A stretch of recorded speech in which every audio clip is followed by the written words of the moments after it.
கிறிஸ்துவுக்குள் பிரியமானவர்களே, இந்த நாளுக்கான தினசரி தியான வசனம் மத்தேயு எழுதின சுவிசேஷம் 5வது அதிகாரம் 20வது வசனம்.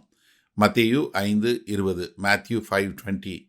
வேத பாரகர் பரிசேயர் என்பவருடைய நீதியிலும் உங்கள் நீதி அதிகமாயிராவிட்டால் பரலோக ராஜ்யத்தில் பிரவேசிக்க மாட்டீர்கள் என்று உங்களுக்கு சொல்லுகிறேன்.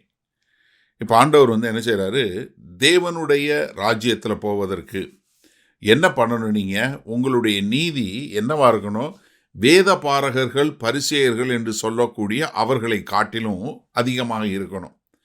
இப்போ இன்னொரு காரியம் தெரிஞ்சுக்கொள்ளணும். இந்த பரிசேயர்கள் என்பவர்கள் யாரு? தங்களை முழுமையாக கர்த்தருக்கு என்று பிரித்தெடுத்து வைக்கப்பட்ட மக்கள். இவங்க தாங்க எந்த விதத்திலும் நாங்கள் கலந்து கொள்ள மாட்டோம், நாங்கள் கர்த்தருக்கு என்று பிரித்தெடுத்து வைக்கப்பட்ட மக்கள் என்று வாழக்கூடிய மக்கள். வேத பாரகர்கள் யாரு? அவர்கள்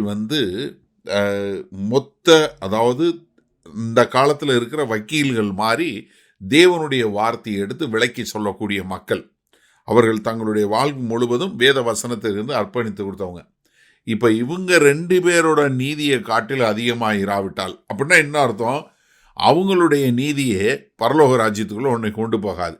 என்ன ஒரு மனுஷனுடைய வெளியரங்கமான காரியம். ஏன்னா இந்த வேத பாரகர்களும் பரிசேயர்களும் பண்ணது என்னன்னா, தேவனுடைய பிரமாணத்தை வெளியரங்கமாக கடைபிடிச்சாங்க, உள்ளுக்குள்ளே வரல.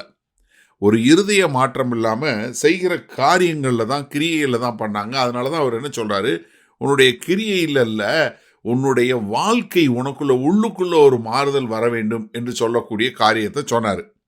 இப்போ நீங்கள் சுயமாக ஒரு மனிதனுடைய கிரியை எப்படி இருக்கும், அவனுடைய நீதி எப்படி இருக்கும்? ஏசாயா 64:6 பார்க்கும்போது, நாங்கள் அனைவரும் தீட்டானவர்கள் போல் இருக்கிறோம், எங்களுடைய நீதிகள் எல்லாம் அழுக்கான கந்தை போல இருக்கிறது. அதாவது இங்கே அழுக்கான கந்தைன்னு தமிழில் மொழிபெயர்க்கப்பட்டிருக்கிறது. அது எதை காட்டுகிறது என்றால், அதாவது ஒரு மனுஷன் தன்னுடைய சுயநீதி என்பது பெண்கள் மாதவிடாய் காலத்தில் போடக்கூடிய துணிக்கு, அதாவது அவ்வளவு அருவருப்பானது என்று சொல்லக்கூடியதா. அப்போ எப்படிப்பட்ட ஒரு காரியமாக இருக்கணும்? ரோமர் 10வது அதிகாரம் 3வது வசனம் சொல்லும்போது, எப்படி என்றால் அவர்கள் தேவ நீதியை அறியாமல் தங்கள் சுயநீதியை நிலைநிறுத்த தேடுகிறபடியால் தேவநீதிக்கு கீழ்ப்படியாது இருக்கிறார்கள். இப்போ இவங்கெல்லாம் என்ன, தங்களுடைய சுயநீதியை நிலைநிறுத்த வேண்டும் என்று இருக்கக்கூடியவங்க. அதனால தான் அவங்க நீதியை காட்டிலும் உன்னுடைய நீதி அதிகமாக இருக்க வேண்டும் என்று சொல்லக்கூடியதா. ஆதியாகமம் 15வது அதிகாரம் 6வது வசனத்தில் என்ன ஆபிரகாமை குறித்து சொல்லும்போது, ஆபிரகாம் தேவனை விசுவாசித்தான், அது அவனுக்கு நீதியாக எண்ணப்பட்டது. அதே மாதிரி ரோமர் 4வது அதிகாரம் 5வது வசனம் சொல்லும்போது, கிரியை செய்கிறவனுக்கு வருகிற கூலி கிருபை என்று எண்ணப்படாமல் கடன் என்று எண்ணப்படும். ஒருவன் கிரியை செய்யாமல் பாவியை நீதிமானாக்குகிறவரிடத்தில் விசுவாசம் வைக்கிறவனாயிருந்தால் அவனுடைய விசுவாசமே அவனுக்கு நீதியாக எண்ணப்படும். அப்ப வேதபாரகர் பரிசேயற்ற என்ன இல்லை, தேவனை விசுவாசிக்கிற நீதி இல்லை, சுயநீதி இருந்தது. அதை காட்டிலும் உங்களுக்கு தேவநீதி இருந்தாதான் நீங்கள் தேவனுடைய ராஜ்யத்தில் வர முடியும் என்று சொல்லக்கூடியதா. சரி, இந்த நாளில் இந்த வசனத்தை நம்ம எப்படி எடுத்துக்கொள்வது? அதாவது நீங்கள் தேவன் முன்பாக நிற்கிறதற்கு தகுதி உள்ளவங்க மாறினது வேற எந்ததும் கிடையாது, உங்களுடைய வாழ்க்கை முறை மாறியது. எல்லாத்துக்கும் காரணம் என்ன? நீங்கள் தேவன் பேரில் வைக்கிற விசுவாசம். கர்த்தராகிய இயேசு கிறிஸ்து மூலமாய் பிதாவாகிய தேவனிடத்தில் வைக்கக்கூடிய விசுவாசமே உங்களை பரலோக ராஜ்யத்துக்கு கொண்டு போய் சேர்க்குமே ஒழிய நீங்கள் செய்கிற நீதியான கிரியையில் நீதியான காரியங்களினால் அல்ல என்பதை புரிந்து கொள்ள வேண்டும்.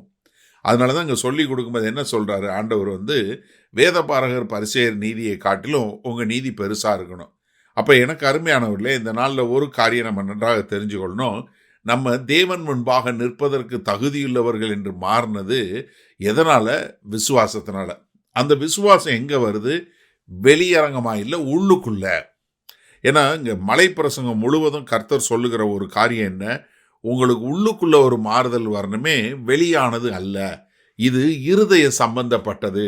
உங்களுடைய விசுவாசமும் உங்களுடைய ரட்சிப்பும் உங்களுடைய நீதி என்ன, உங்களுடைய இருதயம் சம்பந்தப்பட்டது. உள்ளான மனுஷனில் வரக்கூடிய மாற்றம் வெளியான மனுஷனில் மாறுதல்களை கொண்டு வரும். அப்போ என்ன, உங்களுக்கு உள்ளுக்குள்ள முதல்ல ஒரு மாறுதல் உண்டாகணும். அதன் மூலமாக தான் வெளியே ஒரு மாறுதல் உண்டாகும் என்று சொல்லக்கூடிய காரியத்தை தான் இங்கே கர்த்தர் சொல்லி கொடுக்குறாரு. அப்போது நீங்கள் செய்யக்கூடிய நன்மையான காரியத்தினால நீங்கள் செய்யக்கூடிய நல்ல காரியத்தினால, இல்லை நீங்கள் இதனால இல்லைங்க, உங்களுடைய இருதயத்தில் தேவனை குறித்த விசுவாசம் இருந்தால் தான் நீங்கள் நீதிமானாக முடியும். அப்பொழுது தான் உங்களுக்கு தேவ நீதி கிடைக்கும். செய்வோமா?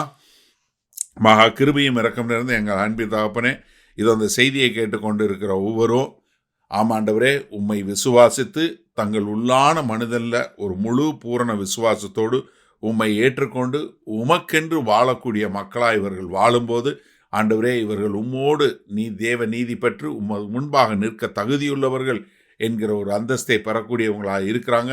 அப்படி இருக்க எங்கள் தேவன் கிருபை பாராட்டுங்க. மீட்பர் இரட்சகருமாகிய இயேசு கிறிஸ்துவின் மூலம் பிதாவே, ஆமேன். கர்த்தர் உங்களை ஆசீர்வதிப்பாராக. நாம் இன்று மாலை மணால சந்திப்போம்.